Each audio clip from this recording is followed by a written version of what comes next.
Ukraine imetumia makombora ya HIMARS na kurusha moja kwa moja katika maeneo ya masoko huko nchini Urusi.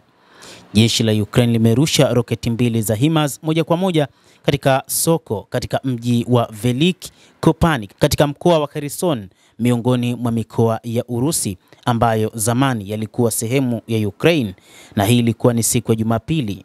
Kulingana na gavana wa eneo hilo Volodymyr Saldo, shambulio hilo limesababisha vifo vya raia kadhaa na wengi wamejeruhiwa. Saldo alisema akitoa data za awali. Makumi ya raia walikuwa sokoni wakati angalau makombora mawili yaliyorushwa kutoka katika kirusha roketi cha M142 HIMARS kilichotolewa na Marekani kilipopiga eneo hilo, kulingana na chapisho la Telegram la Saldo ambalo lilijumuisha picha za matokeo hayo. Picha zinaonyesha jengo moja likiwa limeharibiwa vibaya huku moshi mkubwa ukifuka kutoka katika eneo hilo. Kando ya video hizo zinaonyesha magari yaliyoharibiwa yakiwaka moto nje ya soko na majeruhi, na baadhi wakiwa wameuawa. Mhudumu wa afya na wahudumu wengine wa matibabu ya dharura katika eneo hilo walijeruhiwa katika shambulio hilo.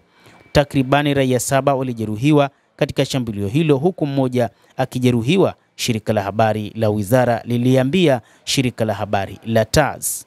Kadhalika, wakati huu Urusi inadaiwa inatekeleza mashambulizi makali katika eneo la Ukraine huku ikiendelea kuteka vijiji na vijiji.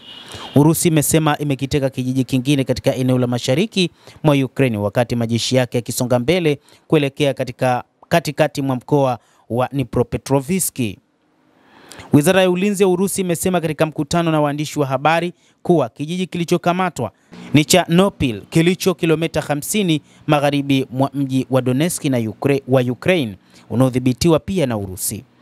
Nao wanablog wanaunga mkono vita vya Urusi dhidi ya Ukraine wameripoti kuwa vikosi maalum vya Urusi vilitambaa kwa maili kadhaa kupitia bomba la gesi karibu na mji wa Suza kuelekea Ukraine.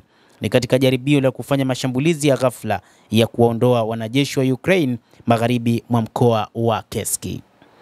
Kauli kutoka upande wa Ukraine imethibitisha kutokea kwa jaribio hilo na imesema kuwa Kiev ilifanikiwa kulitambua na kulizima shambulizi hilo. Wakati huo huo, rais wa Ukraine Volodymyr Zelensky amesema Urusi imefanya mashambulizi 2100 ya anga dhidi ya Ukraine ndani ya wiki moja. Zelensky ameongeza kuwa silaha nyingi zilizotumiwa na Urusi zinategemea vipuri vilivyotengenezwa katika mataifa ya kigeni, huku akiwataka washirika wake kuanza kutekeleza vikwazo vya kibiashara dhidi ya Urusi. Mtazamaji wa The World News, endelea kuwa nasi na usisahau kulike, usisahau kucomment, lakini pia kusubscribe channel hii. Endelea kutufuatilia, endelea kuwa nasi wakati wote.